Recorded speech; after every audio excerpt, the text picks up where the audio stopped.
ہمارے پیارے آقا صلی اللہ علیہ وآلہ وسلم کا حلیہ مبارک کیسا تھا؟ یا الہی جو اس ویڈیو کو پورا دیکھے اور آگے شیئر کرے اسے آقا علیہ السلام کا دیدار نصیب فرما۔ ہمارے پیارے آقا صلی اللہ علیہ وآلہ وسلم کا جو چہرہ مبارک تھا وہ نہ زیادہ لمبا تھا نہ زیادہ گول تھا، بلکہ گلائی کی طرف مائل تھا۔ آپ علیہ السلام کا رنگ مبارک بالکل سفید نہیں تھا بلکہ سرخ ہی مائل تھا، سرخ رنگ تھا۔ آپ علیہ السلام کی آنکھیں موٹی موٹی تھی اور آنکھوں کی سفیدی کے اندر سرخ داریاں تھی۔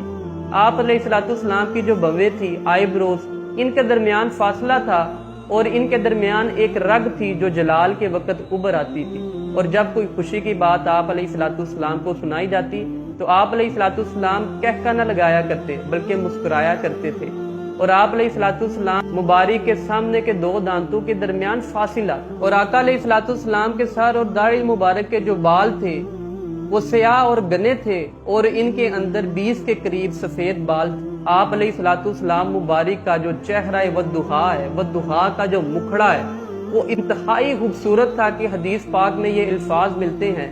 صحابہ فرماتے ہیں کہ ایک اندھیری رات تھی، نبی پاک صلی اللہ علیہ وآلہ وسلم نے سرخ داری دار چادر اوڑھی ہوئی تھی، اور اس رات میں چاند یوں تھا جس طرح 14ویں کا چاند ہوتا ہے۔ صحابہ فرماتے ہیں ہم کبھی چاند کو دیکھتے، کبھی والضحیٰ کے مکھڑے کو دیکھتے، آخر ہم اس نتیجے پر پہنچے کہ آقا علیہ السلام کا والضحیٰ کا جو مکھڑا ہے وہ چاند سے زیادہ خوبصورت ہے۔ سبحان اللہ، قربان جائیں والضحیٰ کے مکھڑے پر۔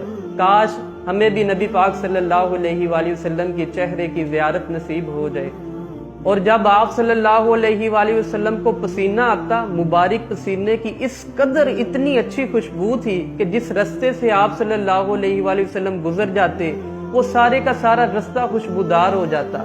صحابہ فرماتے ہیں جب ہم نے آقا علیہ السلام کو ڈھونڈنا ہوتا تو ہم گلیوں کے اندر سے پسینے مبارک کی خوشبو سونگھ کر آقا علیہ السلام مبارک تک پہنچ جایا کرتے تھے، اور والضحیٰ کے مکھڑے پر پسینہ مبارک یوں محسوس ہوتا تھا جیسے کوئی موتی چمک رہے ہیں۔ آپ علیہ السلام کا جو قد مبارک تھا وہ نہ ہی زیادہ چھوٹا تھا نہ ہی زیادہ بڑا تھا، اور یہ آپ صلی اللہ علیہ وآلہ وسلم کا معجزہ تھا کہ جب آپ صحابہ کے درمیان تشریف فرما ہوتے، لوگوں کے درمیان تشریف فرما ہوتے، آپ کا قد سب سے بڑا نظر آتا۔ آپ علیہ السلام مبارک کے جو بازو تھے وہ لمبے اور دراز تھے، اور ہتھیلیاں کشادہ تھی جو کہ صحابت کی علامت ہیں۔ آپ علیہ السلام مبارک کی جو انگلیاں تھی ان کے اندر تناسب کے ساتھ لمبائی تھی، اور گردن مبارک سراہی مائل تھی۔ آپ علیہ السلام مبارک کے کندھوں کے درمیان فاصلہ تھا، اور ان کے درمیان ایک مہر نبوت تھی، اور آپ صلی اللہ علیہ وآلہ وسلم کی جو چھاتی مبارک تھی، سینہ مبارک چوڑا تھا جو کہ بہادری، دلیری اور شجاعت کی علامت ہے۔